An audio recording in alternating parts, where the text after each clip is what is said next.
My estranged sister tried to steal my lottery winnings, but my dead grandfather had the last laugh. I'm still reeling from everything that's happened in the last few weeks, and I honestly don't know where to begin. This is going to be a long one, and I apologize in advance for any rambling or disjointed thoughts. I just need to get this all out there, and hopefully, some of you wise internet strangers can offer some perspective. Let's start with some backstory. I, 32, female, have an older sister, Chloe, 35, female. Our relationship has always been complicated, to say the least. Chloe was always the golden child, the effortlessly beautiful and popular one who could do no wrong in our parents' eyes. I, on the other hand, was the quiet, artistic one, often overlooked and constantly compared to her. It wasn't a malicious comparison from our parents, I don't think, more a subconscious favoritism that just seeped into every aspect of our lives. If Chloe got an A, it was celebrated with a big family dinner. If I got an A, it was a polite nod and a "that's nice, dear." If Chloe had a problem, the world stopped. If I had a problem, I was told to handle it myself. This dynamic reached its peak when we were in our early 20s. I was struggling financially after college, trying to make ends meet with a part-time job and pursuing my passion for illustration. Chloe, meanwhile, had married well and was living a life of apparent luxury, constantly posting about her vacations and designer purchases on social media. I never asked her for money, though I was often tempted. I believed in earning my own way.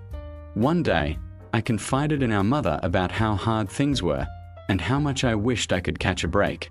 Our mother, God bless her, genuinely tried to help.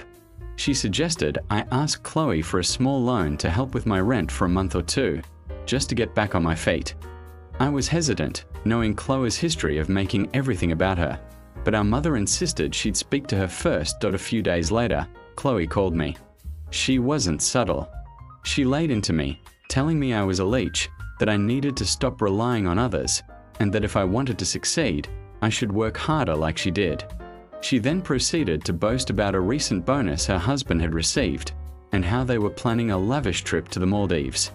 It wasn't just a refusal, it was a performance designed to humiliate me. I hung up feeling utterly defeated and furious. That was the last straw for me. I decided then and there that I was done with Chloe.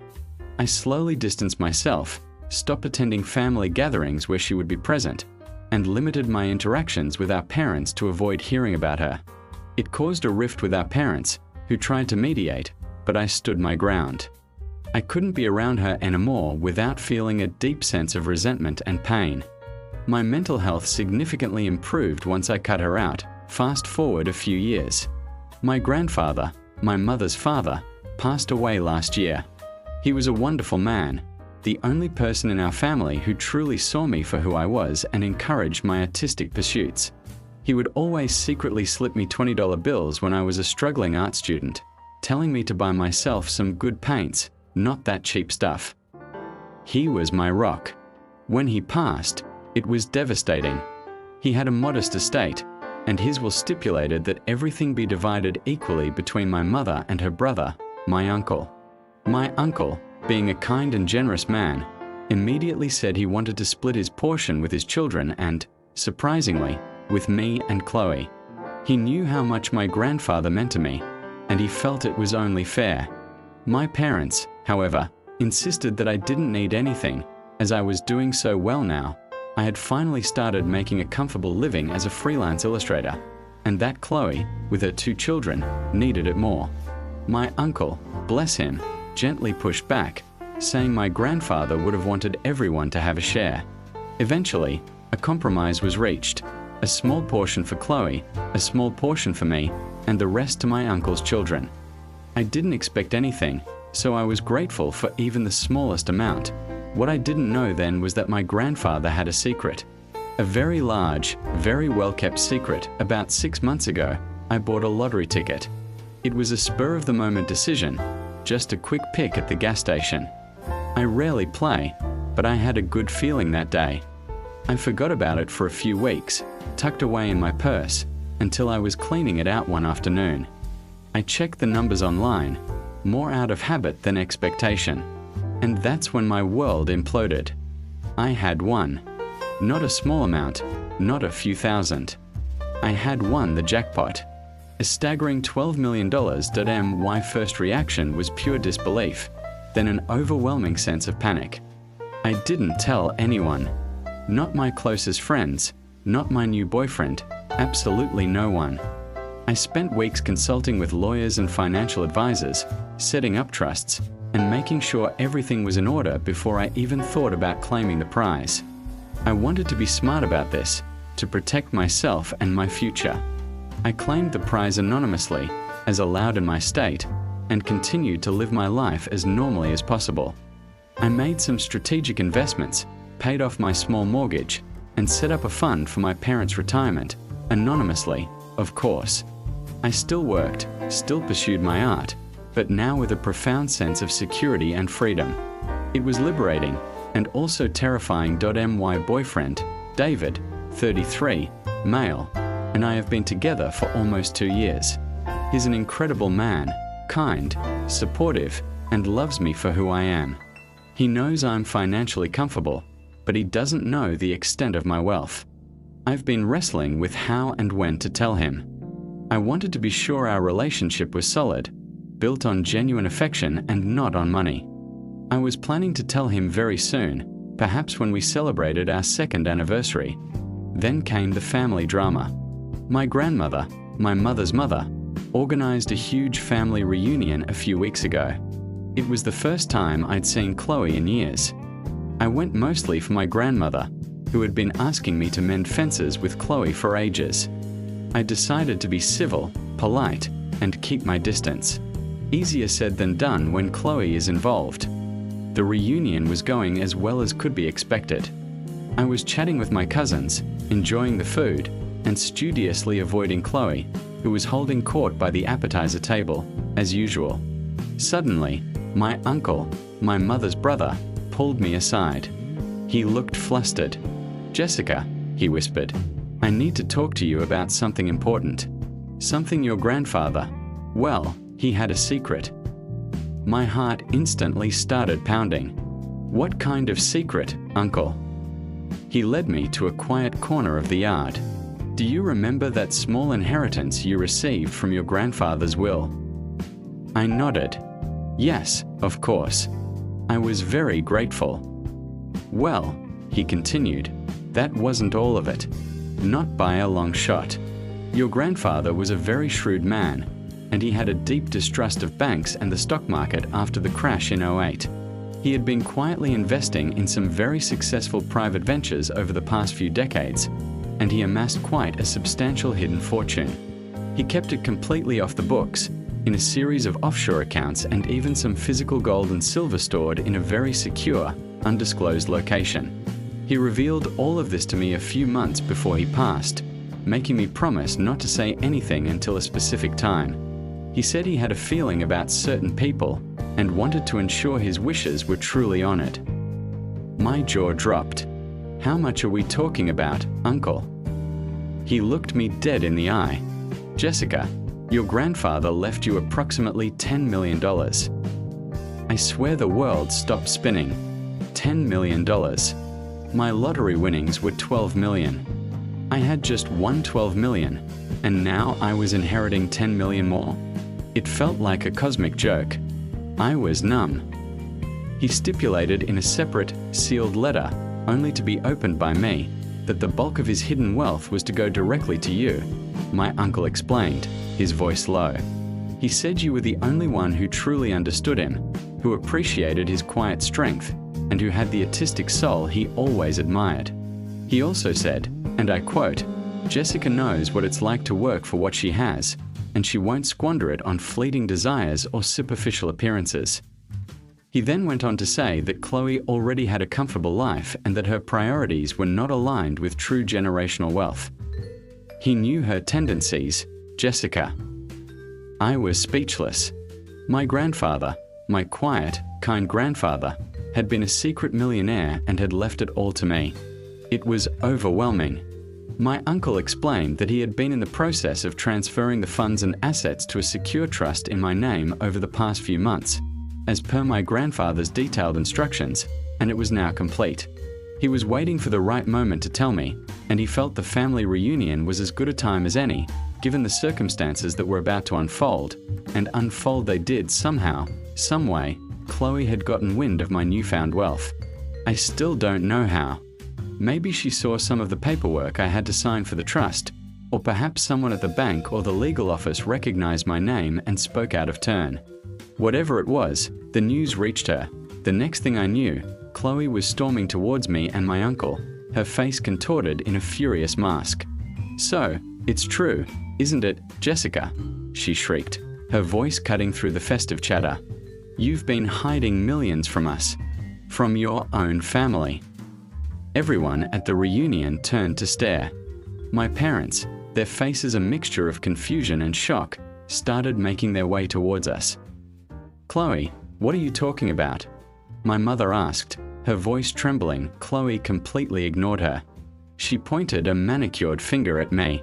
"She won the lottery, Mom. $12 million. And now Uncle David is telling me she's inherited another $10 million from Grandpa. $22 million, Mom. And she didn't tell anyone." A collective gasp went through the crowd. My carefully constructed secret, the one I had guarded so fiercely, was out. I felt a wave of nausea. My father stepped forward, his face pale. "Jessica, is this true?" I took a deep breath, trying to steady myself. There was no point in denying it now. "Yes, Father, it is. I won the lottery a few months ago, and Uncle David just informed me about Grandpa's inheritance. $22 million. Chloe screamed again, her voice escalating into a hysterical pitch. "And you kept it from us. From your own sister." "Chloe, I was planning on telling people in my own time," I said, trying to keep my voice calm, though my hands were shaking. "And it's my money. I don't owe anyone an explanation for it." "You owe me an explanation," she retorted, stepping closer until she was practically nose to nose with me. "You owe me. I'm your sister. Don't you remember how I struggled when my children were born? How hard it was. You could have helped me then. You could have bought me a house. You could have paid for my children's education." I stared at her, dumbfounded. The sheer audacity. "Chloe, you never asked for help then, and frankly, you were never in any real financial distress. You always had your husband's income, and you flaunted your lifestyle constantly. And even if you had, you wouldn't have gotten a dime from me after how you treated me when I was actually struggling." "That's ancient history," she cried, throwing her hands up dramatically. "And anyway, it doesn't matter. Family helps family. You have $22 million. You don't need all that. I deserve it more. I have 2 children to support. You're single. You don't have any dependents." My parents, who had finally reached us, looked utterly bewildered. "Chloe, darling, what are you saying?" my mother asked, trying to put a comforting hand on her arm, which Chloe shrugged off. "I'm saying Jessica needs to share." Chloe practically yelled, her voice hoarse. "She needs to give me at least half of it. It's only fair. I'm her sister. And frankly, Grandpa should have left me some of that money too. I'm his eldest grandchild." My uncle, who had been silently fuming, finally spoke up, his voice dangerously low. "Chloe, your grandfather explicitly stated in his instructions that this money was for Jessica and Jessica alone. He knew exactly what he was doing." "That's ridiculous." Chloe shrieked. "He was an old man. He must have been senile. He clearly made a mistake. He loved me. He would never have cut me out like that." My mother, finally understanding the depth of Chloe's entitlement, looked horrified. "Chloe, that's enough. You cannot demand your sister's money." "But Mom, it's not fair. She has so much, and I have to work for everything." Chloe whined, suddenly sounding like a petulant child. She was making a huge scene, and everyone was staring. Some family members looked disgusted, others just plain awkward. Work for everything. I scoffed, a bitter laugh escaping me. Chloe, you married into money and have always lived a life of privilege. I, on the other hand, worked my butt off, struggled for years, and built my career from the ground up. You know nothing about working for everything. That's a lie, she screamed. You're just selfish. You're always so selfish. This is exactly why Grandpa left you that money. He knew you'd keep it all to yourself. He made a mistake. I'm going to contest the will. I'm going to get my lawyers involved. My uncle stepped forward, his face stern. Chloe, if you try to contest your grandfather's will, you will be wasting your time and a lot of money. His instructions were meticulously detailed and legally ironclad. Furthermore, his estate has already been settled. Any attempt to challenge it will be met with severe legal repercussions, as per a clause he specifically included to deter frivolous claims. He anticipated this, Chloe. He anticipated you. The last 3 words hung in the air, a final, devastating blow. Chloe's face crumpled. She looked from my uncle to me, then to our parents, who were now looking at her with a mixture of shame and despair. This is all your fault, Jessica, she sobbed, suddenly switching tactics to play the victim. You've turned everyone against me. You've always been jealous of me. And now you are trying to ruin my life. Chloe, my father said, his voice firm, you are embarrassing yourself and this family. Jessica has every right to her money, whether it's from the lottery or from her grandfather. You have no claim to it. But, she started, still sniffling, she's my sister. She should share. It's the right thing to do. No, Chloe, I said, my voice cold. The right thing to do is for you to accept that you are not entitled to my money, just as I wasn't entitled to yours when I was struggling. The silence was deafening. Chloe finally seemed to realize that she had gone too far. Her attempts at manipulation weren't working. She stood there, trembling, her mascara starting to run down her face. My mother, clearly mortified, tried to usher Chloe away. Let's go home, darling. We can talk about this later. Chloe resisted, still glaring at me. I'll remember this, Jessica. You'll regret this. You'll see. She then dramatically stormed off, pulling my mother with her, leaving a very awkward silence in her wake. My father lingered for a moment, looking at me with a pained expression. Jessica, I'm so sorry. I don't know what to say. It's all right, Father, I said, my voice softer now. It's not your fault. He just shook his head and then hurried after my mother and Chloe. My uncle squeezed my arm. You handled that with remarkable grace, Jessica. Your grandfather would be proud. I managed a weak smile. I was still shaking, but a strange sense of vindication was starting to settle over me. My grandfather had known. He had truly known Chloe's character and had taken steps to protect me, even from beyond the grave. The rest of the reunion was a blur. Many family members came up to me, some offering congratulations, others expressing their disgust at Chloe's behavior. Most simply offered their support and understanding. It was overwhelming, but in a good way. It felt like the truth was finally out, and I didn't have to hide anymore. Later that evening, when I was back home, I finally called David. I knew I couldn't keep this from him any longer. I told him everything, the lottery win, the inheritance, Chloe's spectacular meltdown. He listened patiently, quietly, and when I finished, he didn't bat an eye. He just said, "Wow, Jessica, that's a lot to process. Are you okay?" His reaction was exactly what I needed. No greed, no excitement about the money, just genuine concern for me.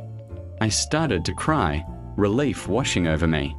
"I think so," I managed to say. "It's just a lot." "It is," he agreed. "But we'll figure it out together." Your money is yours, and if you want to share it with anyone, it's entirely your decision. And if you decide not to, that's your decision too. I love you, Jessica, not your bank account. And that, internet strangers, is where I am now. I've gone from being a struggling artist to a multimillionaire in the span of a year, and my sister has alienated herself from the family in a public, spectacular fashion. My parents are deeply embarrassed by Chloe's behavior and are trying to smooth things over, but I honestly don't know if I can ever have a relationship with Chloe again, not after this. The entitlement, the demands, the sheer audacity, it was all too much that I feel incredibly fortunate and a little bit bewildered. I also feel a deep sense of gratitude towards my grandfather, who, in his quiet wisdom, protected me and ensured my financial security. He truly had the last laugh.so. Reddit, what do I do now? Do I try to mend fences with Chloe, even after this? Do I maintain my distance? And how do I navigate this new reality of immense wealth while trying to keep my feet on the ground and my relationships genuine? Any advice, especially on dealing with entitled family members and newfound wealth, would be greatly appreciated.